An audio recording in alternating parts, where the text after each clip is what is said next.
Joel Ssenyonyi kyakola Nabanja mu Parliament nkoko baana anti Nabanja avuddeyo n'ayogera ebitakwatagana mbu omusimbi omuyitirivu gwe baawaayo gwe beewola ogula ennyonyi ya poliisi ate ennyonyi ebalemeredde kati baagala baveewo gye bagigabira bagwe bagiwola abaweemu ensimbi ku kibanja mpola bino nno bitabudde Ssenyonyi n'erwaliro ly'e Mulago mbu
lifudde effu lyetaaga ensimbi kyokka ng'ate waliwo ensimbi ezaateekebwa okukola eddwaliro ly'e Lubowa ate nga tezina kye zikola. Joel Ssenyonyi ayagala ensimbi ezo ziggibweyo ziteekebwe ku ddwaliro ly'e Mulago lisobole okuba nga lisobola okujjanjaba wa Uganda era basobole okuganyulwa mu nsimbi yaabwe ey'omusolo. Waliwo Nabanja kyabadde ayogera. You have quoted the right figures, Right Honorable Prime Minister. $18,000 on average per person going abroad, excluding the air tickets, maintenance, and so on. So when you add that, it becomes a lot more. And yet, Lubowa Hospital, it's we don't know what's happening, why things are not moving. Members of Parliament try to access that place, and they are barred from accessing, perhaps because there's nothing happening there. So, Right Honorable Prime Minister, maybe that's where we should be injecting money. Move it from Lubowa Hospital that does not seem to be moving, inject it in Mulago Hospital so that our people can access these services. Thank you. Thank you. Matters of national importance, Honorable Chinovere, Honorable Komor, Honorable Namboze, Honorable Dr. Yume. Thank you. To spray the homes. Yes. And we had to come in as government and did the enforcement. Mosquito nets were distributed. And I think that task force was headed by Dr. Chove, the incident commander in the Ministry of Health. The minister herself and the ministry permanent secretary, Honorable Diana Atwine, they all camped there. And the issue was malaria. The issue was malaria. The children no longer die as I speak now. Thank you so much. Thank you. Now, Right Honorable Prime Minister, Parliament is your platform on which you can always update the nation. I think when such happens, it's always important to utilize the platform of Parliament.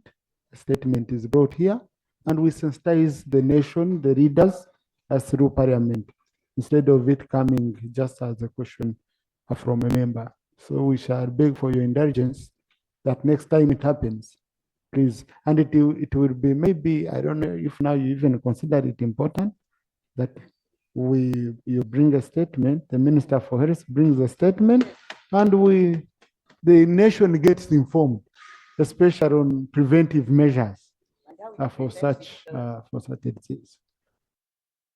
Power generation plants. Honorable Chair.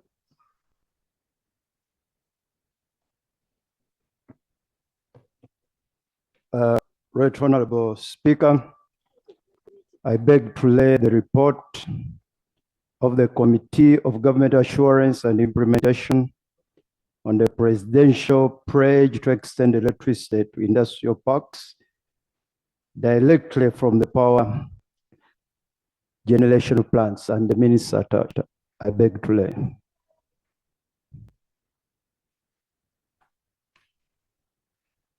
Right Honorable Speaker, the report I'm presenting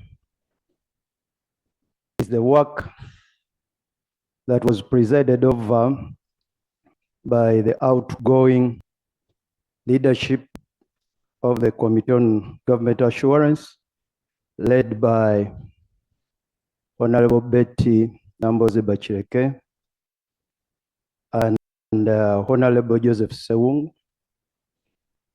My work is simply to present the report. Secondly, Right Honorable Speaker, this report is dated February 2023.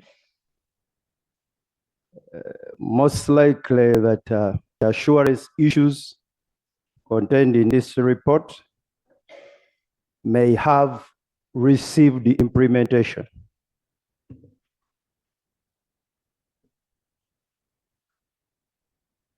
Right Honorable Speaker, having said that, allow me to go through the report.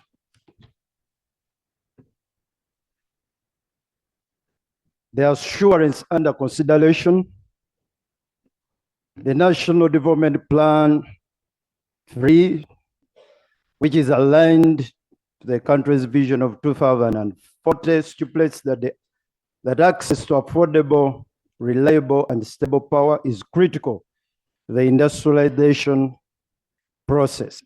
The plan puts emphasis on extending electricity supply to business and industrial parks in order to reduce the cost of electricity for manufacturers and increase competitiveness of locally manufactured products within the region and beyond.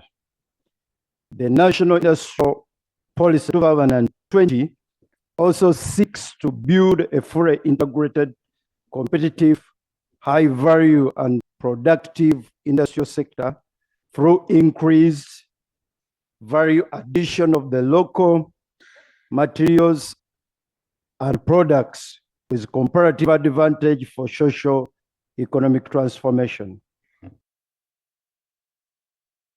Parliament, Kasiro County, Serere District.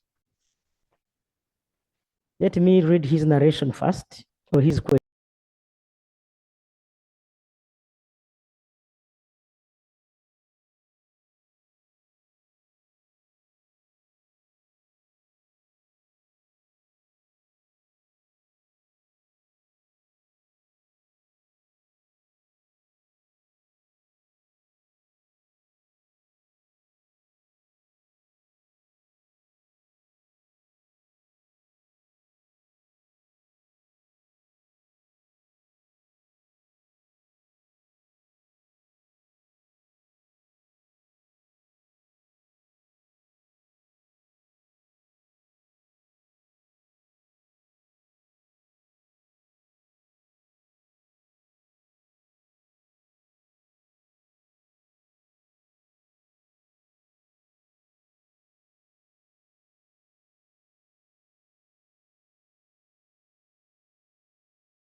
that the Uganda Police Helicopter Aircraft Fixed Wing 5X PEF stroke P180 Bragio was bought in June 19 from Karuma, Togo. Number 2, Mbale Water Supply and Sanitation Project. This project targets the population of Mbale and the neighboring areas, including the town of Tareja, Busore, Chibuku, Kadama, Tirinyi, and Udaka. The project scope under National Water Sewage Corporation entails expansion of the production capacity of Bungoho, that one, and the Manafa water treatment plants, that is from 4,000 cubic meters per day to 18,000 cubic meters per day, and 6,000 cubic meters per day to 9,000 cubic meters per day, respectively. The project also entails laying of 85 kilometers of pipe network, construction of a 2,000 cubic meter capacity reservoir, and rehabilitation and expansion of the storage system. The scope of work under the neighboring towns is being implemented under the Ministry of Water and Environment. Number 3, Adjumani Water Supply and Sanitation Project. This project targets Adjumani Town Council, Pakere, Zaipi, Siforo, among others, and involves construction of water intake structure of capacity 12,000 cubic meters per day, water supply plant of capacity of 4,000 cubic meters per day, laying of 51.8 kilometers of water distribution network, and installation of the water storage capacity of 1,150 cubic meters, and construction of sanitation facilities. Number 4, source protection measures in Arua, Guru, Mbale, and Bushenyi areas. Let speak and colleagues, works under package 2 of Guru project are currently at 61%, and the project is expected to be completed by the end of October 2024.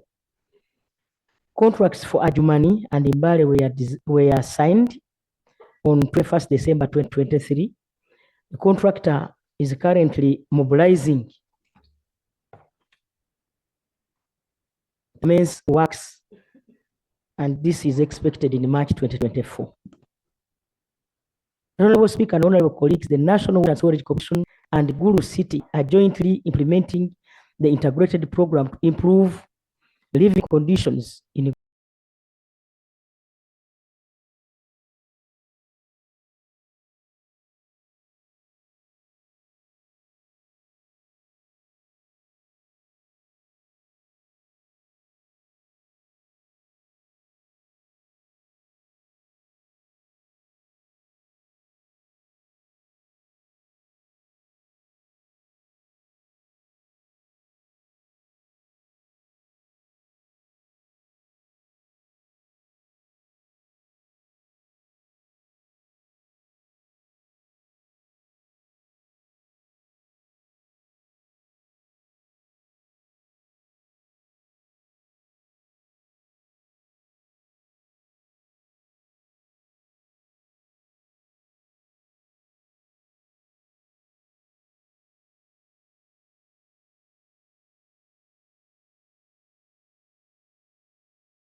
through grant financing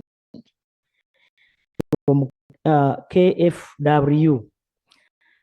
This program is being implemented in 2 phases. Works under phase 1 were completed in 2020 are key components and part of the parameters or checklists that are used. Honorable Speaker and honorable colleagues, question number 5 came from Honorable Kirabo Agnes, Youth Representative Central Region. And that Mulago National Referral Hospital has started kidney transplant. However, free services have been given to a few people, and the rest of the patients have to pay over 46 million Uganda shillings, which is too expensive for an ordinary Ugandan.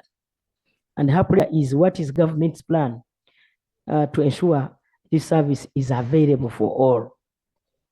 Honorable Speaker, my response is that in December 2023, Mulago National Referral Hospital conducted Uganda's first kidney transplant successfully by a team of medical experts from Uganda with counterparts from Yashoda Hospital in India. Honorable Speaker and honorable colleagues, government has allowed at least 5 patients with end-stage renal failure who are on dialysis to have kidney transplants at Mulago National Referral Hospital free of charge before the fee for the life-saving procedure is determined for all patients to start paying. The costing of this procedure can then be deduced more accurately rather than estimating from a single or maiden renal transplant. Honorable Speaker and colleagues, the Uganda shillings 46 million for a kidney transplant is a media-generated figure and not a government position. Government has not yet set the cost of our plan, and our plan through Mulago team is to determine the price after more transplants have been made to get the right picture of the cost implication. Honorable Speaker and colleagues, the cost of running specialized services is extremely expensive, and such services have been costing Ugandans over $18,000 on average, excluding costs of ticket and maintenance abroad. This cost does not include post-operative follow-up treatment, which is also very expensive, especially in the first months. Honorable Speaker and colleagues, all investigations to prepare the patient for transplant were done in Uganda, except for human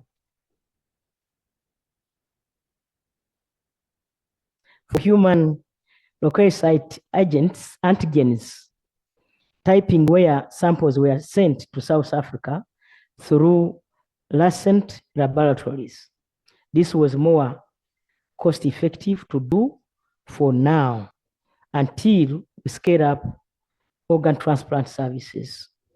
Honorable Speaker and honorable colleagues, the success story of Mulago Hospital is in correcting this health condition will save Ugandans from traveling to India and other developed countries for kidney transplant. Government of Uganda is committed to saving lives of Ugandans through such innovations and lessons learned from Mulago. Therefore, after a thorough assessment of all what entails the entire process of kidney transplant and recovery of a patient, a reasonable figure shall be derived and Ugandans shall be informed accordingly.